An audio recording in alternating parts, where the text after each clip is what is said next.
নমস্কার সবাইকে, আপনাদের স্বাগত জানাই ওম শান্তি শিবা চ্যানেলে। চলুন খুব সহজ ভাষায় শাস্ত্রের গভীর জ্ঞান বুঝে নেওয়ার চেষ্টা করি। আজ আমরা জানব এক অত্যন্ত গুরুত্বপূর্ণ ও রহস্যময় বিষয়, ভগবান শিবের পঞ্চকৃত্য, অর্থাৎ ভগবান শিব যে 5টি মহাকর্মের মাধ্যমে পুরো বিশ্বকে পরিচালনা করেন। এই ভিডিওটি শেষ পর্যন্ত দেখলে ভগবান শিবের পঞ্চকৃত্য আপনাদের কাছে একেবারে পরিষ্কার হয়ে যাবে। শুরু হচ্ছে ভগবান শিবের 5টি মহাকার্য বা পঞ্চকৃত্য। একদিন ব্রহ্মা ও বিষ্ণু ভগবান শিবের কাছে প্রশ্ন করলেন, হে মহাদেব, এ জগৎ কিভাবে সৃষ্টি হয়, কিভাবে টিকে থাকে, আবার কিভাবে ধ্বংস হয়? তখন মহাদেব অত্যন্ত শান্ত কণ্ঠে বললেন, আমার কর্তব্য বোঝা অত্যন্ত কঠিন, তবু আমি সে বিষয়ে তোমাদের বলছি।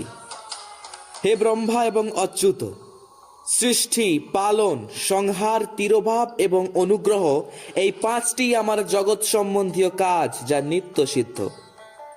জগৎ সৃষ্টির যে আরম্ভ, তাকে স্বর্গ বা সৃষ্টি বলা হয়।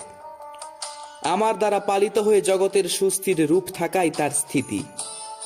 তার বিনাশকে বলা হয় সংহার, প্রাণের উপক্রমণকে বলা হয় তিরোভাব। এই সব থেকে মুক্তি পাওয়াই হলো আমার অনুগ্রহ। এইরূপ আমার 5টি কৃত্য আছে। সৃষ্টি ইত্যাদি যে 4টি কৃত্য আছে, তা জগৎ সংসার বিস্তারকারী। পঞ্চম কৃত্য অনুগ্রহ হলো মোক্ষের কারণ। সেটি সর্বদা আমার মধ্যেই অচলভাবে স্থিত থাকে। আমার ভক্তেরা এই 5 কৃত্যাদি পঞ্চভূতে দেখে থাকে। সৃষ্টি ভূমিতে, স্থিতি জলে, সংহার অগ্নিতে, তিরোভাব বায়ুতে, আর অনুগ্রহ আকাশে স্থিত।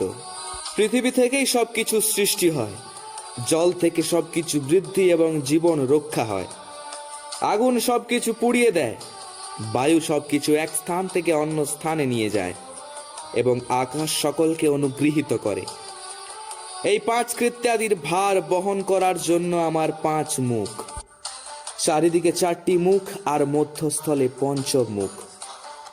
তোমরা দুজন তপস্যা করে পরমেশ্বর অর্থাৎ আমাকে প্রসন্ন করে সৃষ্টি ও স্থিতি নামক 2টি কৃত্য লাভ করেছ। এই 2টি তোমাদের অত্যন্ত প্রিয়। তদনুরূপ আমার বিভূতি স্বরূপ রুদ্র এবং মহেশ্বর 2টি উত্তম ভিন্ন কার্য সংহার ও তিরোভাব আমার থেকে লাভ করেছে, কিন্তু অনুগ্রহ নামক কৃত্য অন্য কেউ পেতে পারে না। রুদ্র এবং মহেশ্বর নিজেদের কর্তব্য কর্ম থেকে বিস্মৃত হয়নি, তাই তাদের আমি আমার সমকক্ষতা প্রদান করেছি।